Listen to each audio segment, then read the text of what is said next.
unidentified bogies heading straight for Washington, D.C. Scramble all available units immediately. This is not a drill. On a warm summer night in July 1952, air traffic controllers at Washington National Airport watched in horror as glowing, unidentified objects swept across their radar screens directly over the White House. When the U.S. Air Force scrambled jet fighters to intercept them, the objects vanished at impossible speeds, only to reappear the moment the jets turned back. This was not a rural sighting in the middle of nowhere. This was an invasion of the most protected airspace on the planet. For 16 days, the capital of the free world was completely helpless.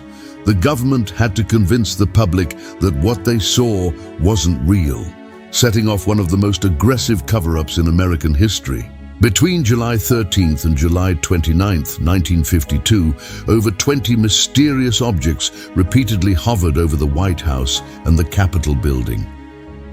As panic gripped the nation, President Harry Truman personally demanded answers from Captain Edward J. Ruppelt, director of Project Blue Book, the military's official UFO investigation unit. Ruppelt stood face-to-face with the president and claimed the entire event was caused by temperature inversions, a routine atmospheric effect that creates phantom radar signals. What happened next changes everything. The Department of Defense is closely monitoring the situation.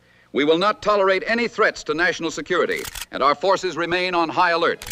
Ruppelt was actually in Washington when the sightings occurred, but he had to learn about them from the morning paper.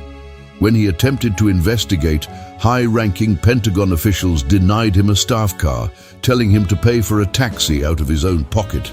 The military wasn't just hiding the truth from the public, they were actively sabotaging their own chief investigator. This is where it gets strange. Ruppelt traveled to Ohio to consult radar expert Captain James, who reluctantly provided the atmospheric interference theory. On July 29th, Air Force General John Samford held the largest Pentagon press conference since World War II, echoing this exact explanation. But when Ruppelt quietly interviewed the actual air traffic controllers on duty that night, every single operator rejected the official story. They knew the difference between a weather anomaly and a solid, structured craft. But here's what nobody noticed until years later. The government didn't just rely on a weak press conference to bury the story. On September 24th, 1952, the CIA's Scientific Intelligence Division issued a classified memorandum officially declaring public commentary on flying saucers a direct threat to national security. The Washington Flap was never about bad weather or radar glitches.